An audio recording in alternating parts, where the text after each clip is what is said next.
Okay. Thank you having me here. I believe you have enjoyed the previous wonderful presentation in this conference. I hope you also enjoyed the very last 30 minutes. Okay, so my name is Zheng. I'm a PhD candidate in environmental economics at LSE. So today I would like to present one of my papers about the noise spillover from green FDI. Okay, so how why we link like the FDI to the green industry? So if we go back to some backgrounds, oh sorry, that's a big tiny font size. But the key things, for example, the left graph. So if you look at the blue bar, so that's a PV module produced in China. You can see that increase like basically from the 2005.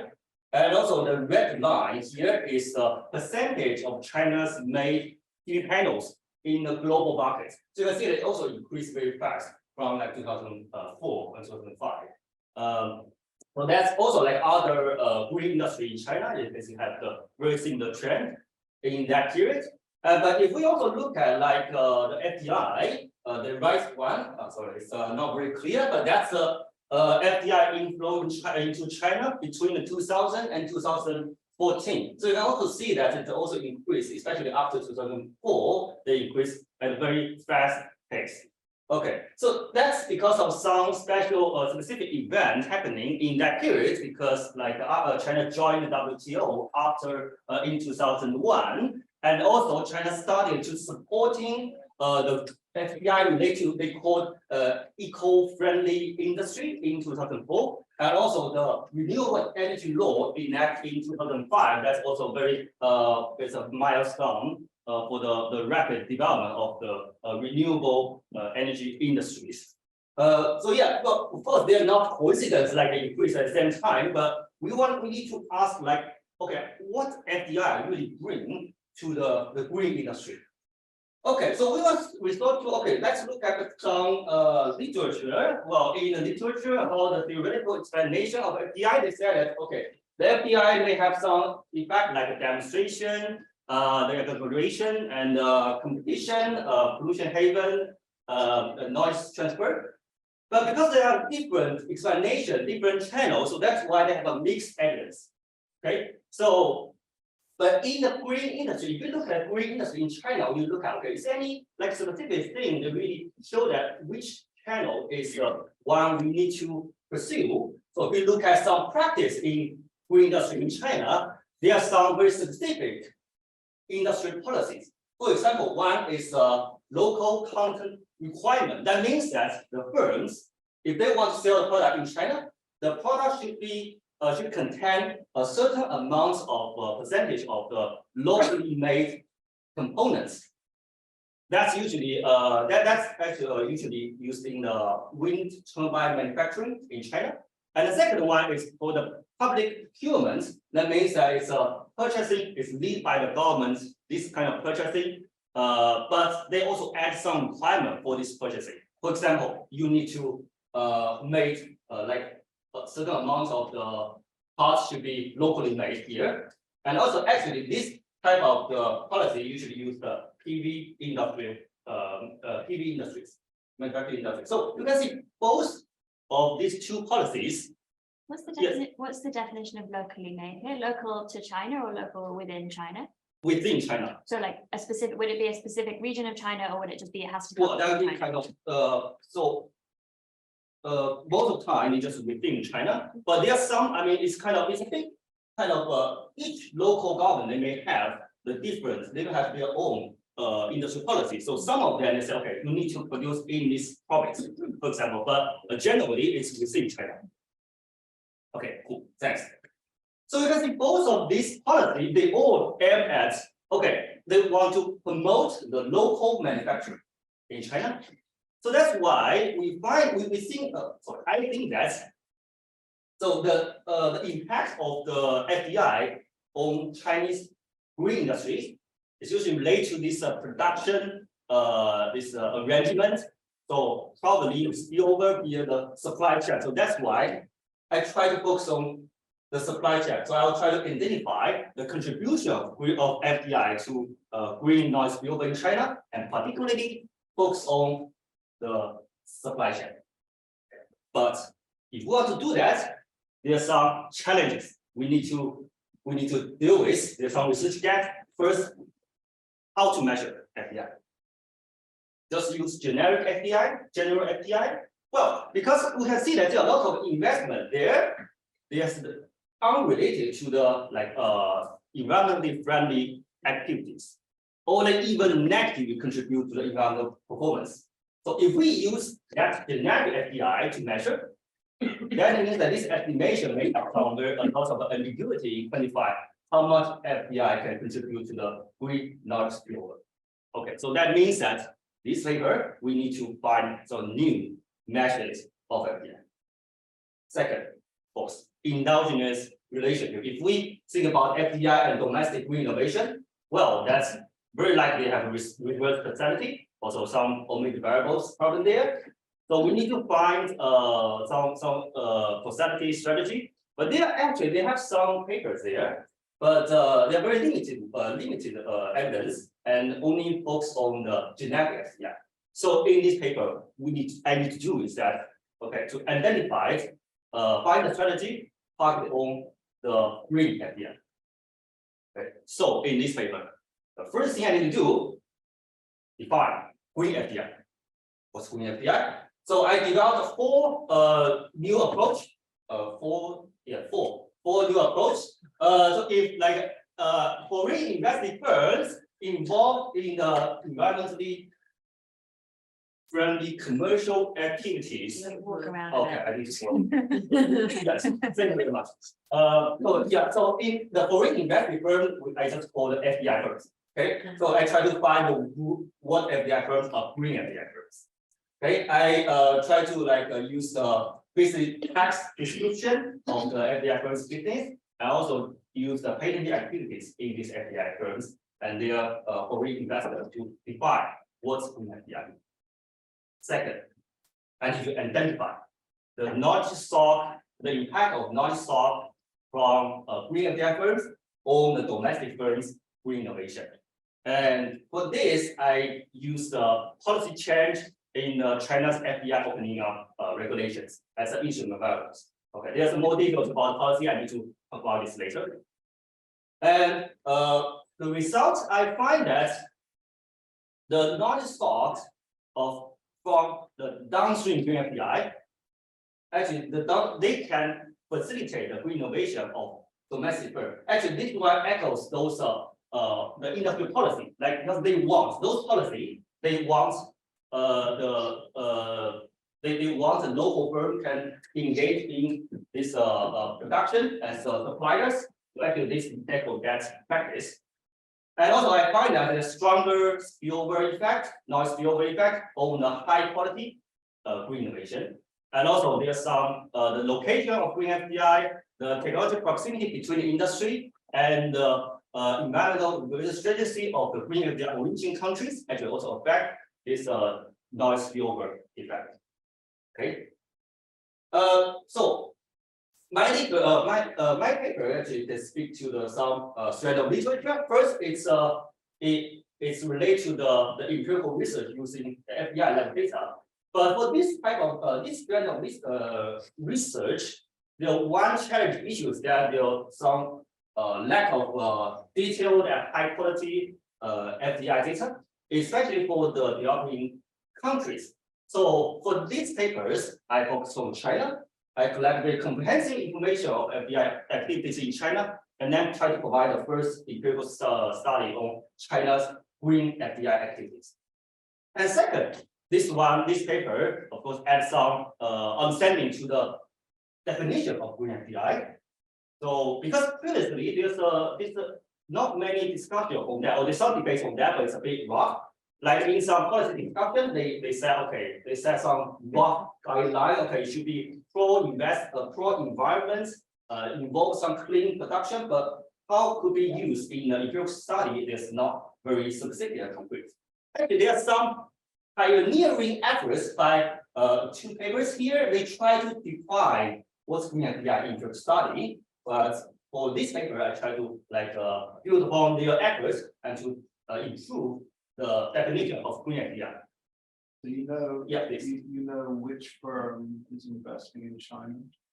Yes, so my data have the records of FDI in China, and I can know who who's the investor. And you know where they're investing? Yes, the location, In which firm? into which firm, yeah, yes. So you're trying to link the how green the investor is to whether the firm they invest in also patent free, is that right? Yeah, that's one, actually, I have a few methods. So one method focuses on the investor. But for that, I have some caveat because then that will have some translation issue. But yeah, that's also very that one dimension I'm using in my method. And could you see whether other firms you invest in this firm? Say, I don't know, a big German firm invests in that Yep, firm in Sichuan. yep. Do you then look at whether other firms appear who are also doing green patents around that firm? If there's spatial The spatial effect. transmission. Yeah, so that's one of the channel of mechanism to see is location. So whether there's a green FDI, whether they are local green FDI within the same province, for example, and whether they have a stronger spillover to the other domestic firms. Yes, I will also look at it. Thanks. So yeah, so it's related to the research about the definition of green FDI. So I build on that to develop some new definition. And the last one goes related to the education of FDI spillover.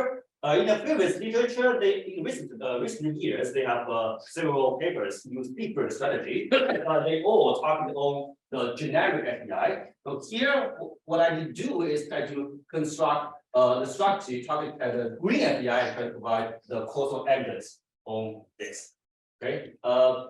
So yeah, I welcome any I will welcome questions. So if you have anyone, if you have any questions, you can ask any. They can ask anything, right? Yes, cool. Thanks. Yeah. Okay, so then I'll go through some details of the data and strategy. Okay. So the data, the first I need to use is Chinese firm level data. This one, I mean, if you work on the China's related study, probably have very familiar with that. The ASIE, that's a Chinese widely used firm level data. So basically cover the middle and large size of firms in China. Yeah, and covering some mining and manufacturing and utility sectors. They provide some like production and financial information, but I don't need to get the innovation information. That's by the CNIPA, that's China's patent office, that data set. So they provide the patent application for the patent information, but I need to complement some like a patent family or citation data by like past that. The way to define the green patents, well, if you are familiar with the patent, if you are not familiar with patent data, there's two types of classifications. One is the IPC, the international patent classification. The other one is CPC, the cooperative patent application classification. Sorry. So they have some way to define, like in IPC, they have a green inventory. Yeah, please. So how much of this is just patenting because the same patent won't be recognized by the Chinese government as opposed to say, if it was done in the US? Are these genuine new patents that get picked up in the China data? Or? Yeah. So for this Chinese patent office, they capture the patent application in China. So if you need to file the application to China's patent office, then they will record here. If you invented the patent in, for example, in the US, well, they will not. But one specific case is that you invent in the US, but you want to protect your intellectual property rights in China. You want to use that technology, you need to apply to the China's patent office. So they shouldn't think of it as new innovation necessarily. It's doing it in China. Yeah, so it's a new application, but not necessarily the new invention. So yeah, but if they want to use that technology, they need to apply it. That's okay. Thanks. So yes, they have a green inventory for the IPC, and then there's a Y02 category in CPC. That's a way to define the green patents. And the most important data in this research is the FDI data. So I try to collect the list of all FDI records from the Ministry of the Commerce of China. So in this data, it has the very detailed FDI information like FDI firm name, their type, their industry, their name for investors, so I can track who are the investors, domestic and foreign. And also invest amounts, the origin of the country, and also their business scope. That's a tax data here. So I could use that to text mine the commercial activity of FDI. I also can capture some characteristics of foreign investors. Okay, so based on this data, what I can do is to define green FDI. Right. In brief, I have this 4 definition. So the first 3 relate to the FDI firm, and the last one relate to the foreign investors. So the first one, I use a text description in those FDI firms' business. So how they describe their business, does it include any keywords related to the pro-investment activity? Well, the way to find the pro-environment activity, I use more than 200 words. I will not show here, but it should be, well, it could be improved, but I mean, that's a way to try to see whether they have these related keywords. And second, it relates to the patents, like whether they filed the patent in China. So they filed the green patent, green patent in China. So if the FDI firm filed that, oh, that would be the green FDI firm. And the third method is because like people may question the second one. Okay, you have the green patent in China, but does it really coming from a foreign country? So here is like I try to find a prior art, so kind of backward citation. What kind of patents these green patents cited? So if they cite some knowledge from the foreign country, for example, from the US, and then there will be the clear evidence of the spillover. So that's the third way. If the FDI firm's green patents cite prior art invented outside China, and then there will be the FDI firm, green FDI. And the fourth one relates to the foreign investor. So I try to see like whether this foreign investor have filed green patents in China. So if they have, it means that they want to use some technology in China. So probably there will be evidence of the noise spillover. But this one, I also have some error because it's related to the translation of the investor. Some of them in Chinese. So this one also need to be improved, if I could say. So I try to compare different methods here, the performance of the method. So here the left panel, what they show is the ratio of the green FDI firm to the all FDI firm in China. Okay, so you can see that for the definition 1, basically that's around like 13% of FDI firms are defined as green FDI firms. Okay, and the right panel, what we want to show is that the average patent of the green patent stock owned by this green FDI firms. So you can see that if we use different methods, if you want to get a higher number of green FDI firms, then we basically use the business description. That's the first definition to define green FDI. Because some of firms they're doing green activities, but not having green technology property. But if you want to capture the FDI firms with higher green technology level, that means that they may have stronger capacity to have the spillover. Then we need to use the patent activities of FDI firms to define the green FDI. So in my research, I will use in my baseline, I will use the first definition that covers the highest number of FDI firms in China, but I also use different definition as robust checks. Okay, so if after we define green FDI, what I want to compare, okay, what's the difference between the green FDI and non-green FDI? Is there any difference between them?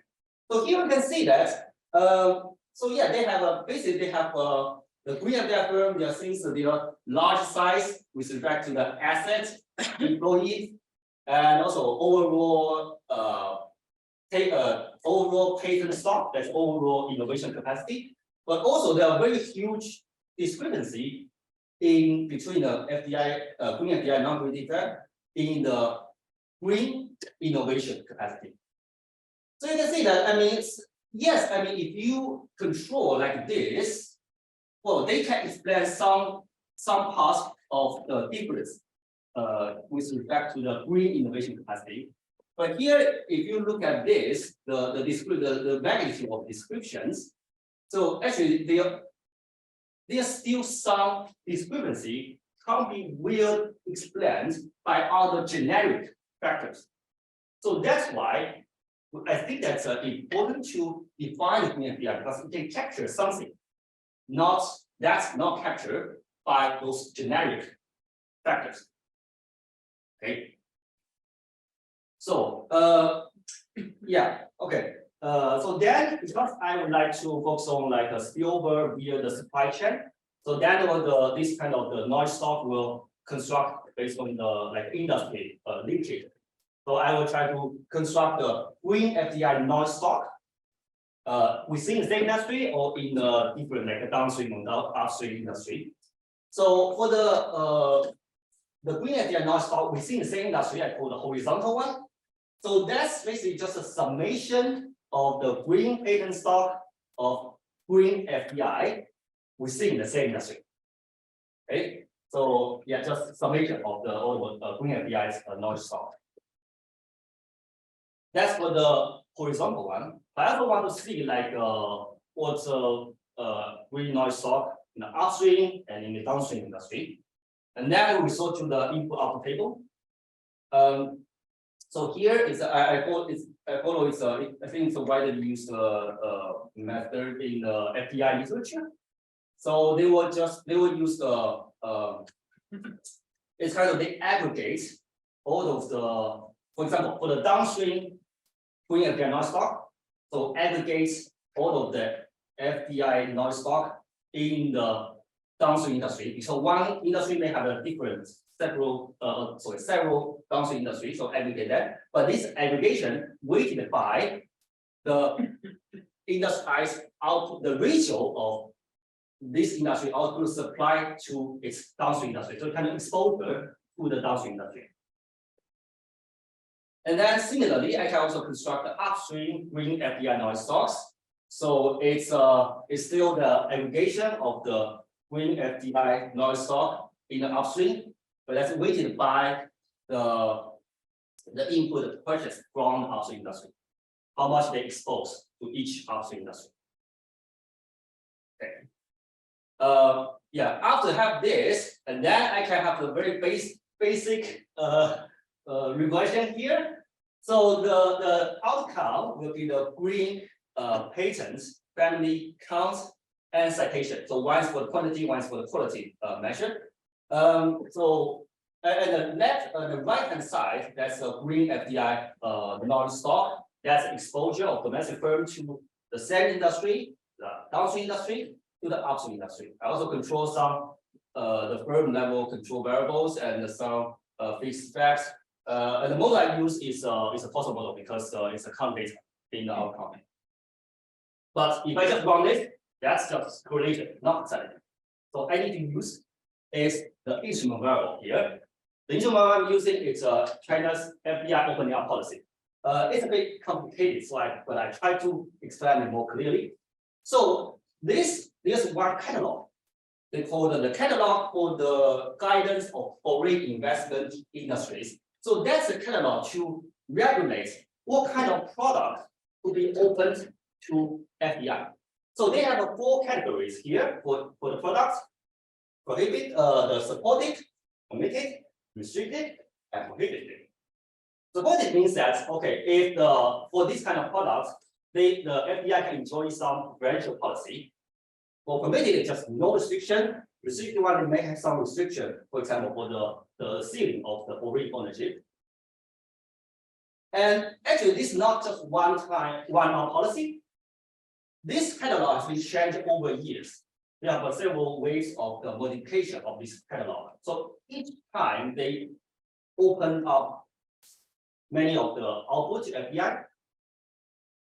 So the main change of the catalog start from 2002 because the China enjoyed WTO in 2001. They made commitment that they open more products to FDI. And then in 2004, they start mentioning eco-friendly industry. In 2007, very large way for the green industry. They support the clean production, renewable energy, and eco protection. And in 2011, they opened the new energy vehicle to FDI. So my sample period is 2000 to 2013. So I focus on these 4 waves of the policy change. But there's one caveat here because the catalogs at a product level, but the data I have, they only have industry level. So this one industry may have several products. So some product open, some product is not. So how to define whether it's open or not, whether it's easy to open or not. So what I use is it's a way developed by the rules and their course 2017 paper in the Journal of International Economics. So they aggregate a product to the product level to the industry level. So in brief, the treatment group I defined here, the encouraged green industry. Green FDI encouraged industry is like if this industry has some green products open to FDI, other no any green products less open to FDI, then this kind of more improved of openness. That's the encouraged industry, the treatment group. Control group means that the no any green products in this industry change their openness to FDI. It's unchanged. Okay, so use that I can have the first stage regression here. So this the green FDI open, that's a dominant variable of whether this industry is categorized as a green FDI encouraged industry. And also I can use the follow so similar way to construct the downstream and upstream instrument variable. Well, we should notice that it's a static FDID. So I use the Gartner 2021, that's the same method you're using to estimate that. So if I draw the dynamic effect, it will be like this. You can see that before the treatment, before the openness to the green FDI, so basically there's no many effect here. But after that, there's some effect. So that's a way to show that this the instrument can really explain this policy change, estimated policy change. Okay, but yeah, please for 5 minutes. Thank you. It's fine. I don't have money. I don't have many results, so it'll be fine. Cool. Last one for the data and report strategy. For instrument variable, of course, like if you have asked a lot of questions about the validity of instrument variable. So of course, like this policy, it's hard to say it's random. Of course, non-random. So first, I think there are 2 ways to do that. So first, I try to examine the parallel trend assumption because the DIP setting instrument. So I can find this parallel trend, and then it means that the difference after the policy that would be due to the policy, not other factors. And second, what I can do is that I try to extract what kind of industry variable mostly explain whether this industry is open to FDI, or open to green FDI. I use the lasso to extract this variable, and then put that as the control variable. Another issue is that probably beyond this the green FDI, there might be some other channels through which the FDI open policy affect the green innovation. And then I find it might be 2 main other channels. One is non-green FDI. So probably like if you even open the industry to green FDI, they also affect the non-green FDI. So that might be a channel to affect finally the domestic green innovation. So I'll control that. Also, the sorting issue, because other firms know that this industry open to green FDI, they may enter or they may exit. So, but this enter and exit behavior, they may affect the domestic innovator in this industry. So I also need to control this. Okay, so the result, the main result I hope we could focus on is the last 3 columns. So the first one is about the horizontal the FDI effect, spillover effect. So if we look at the second stage, we can see there's no any effect. I think it could be. I think it also makes sense because if we go back to literature, they find that the FDI they have the positive spillover to the same industry, but also have a competition, more fierce competition within the same industry. So probably the effect has been offset.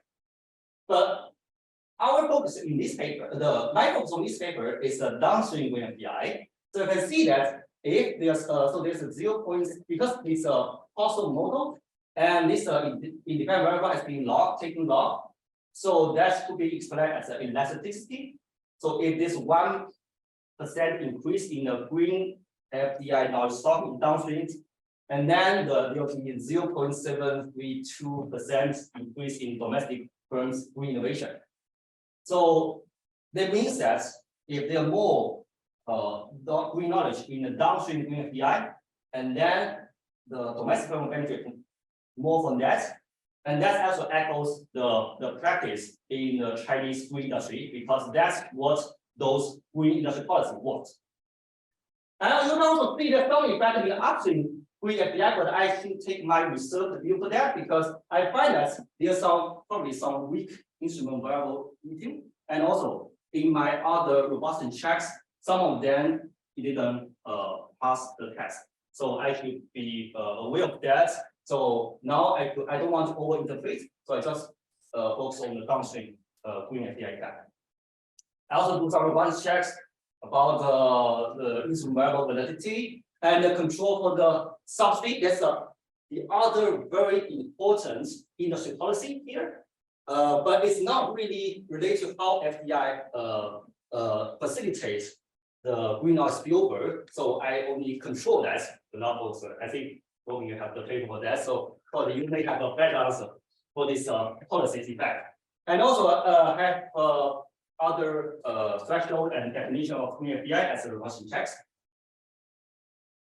Well, and also besides those robustness checks, I also want to see like is any like a quality difference, like how whether they affect a more high quality innovation. So one way to define the quality is like because in China there are two type of patents. One is invention, one is utility. Invention patent basically that means that the patent have more innovativeness, they have a more stringent examination. So for that, we can see the invention patent they have more effect on the domestic invention patents. And another way to measure that is the patent citation. That's a panel C. So we also see that they increase the domestic green innovation, green patent citation. And another way is like people think about if the patent just used within China, it's not maybe the junk patents, it's not very valuable. But if the patent also in the future cited by technology outside China, so probably there will be signal of the patent quality. Yes. Last page of the result. I also think about the mechanism, like whether in different scenarios, they may have different effect of the green noise spillover. So, for example, for the geographical issue, if the green FDI is locally, so we can see that it's a more stronger spillover. And because of the noise spillover across industry, so I want to see whether the proximity between technology proximity between industry has an effect. Yes, they have. And also the last one is related to the spillover of the environmental regulation across border. So if the origin country of green FDI have a more stringent regulation, so probably strong effect. Okay, let's conclude. Yeah, so I find that there's some impact with downstream green FDI. They can facilitate domestic firm innovation, and this that means the noise spillover from downstream green FDI. And also the stronger spillover for the high quality innovation. Noise spillover may vary by different factors. But I think my research also provides some implication, like for the future research, it means that okay, now we have some new and refined definition of green FDI. We can go further based on this improved definition. Also for policy, like then we can add some understanding of how FDI play important role to drive the local green transition, because FDI is a very powerful tool.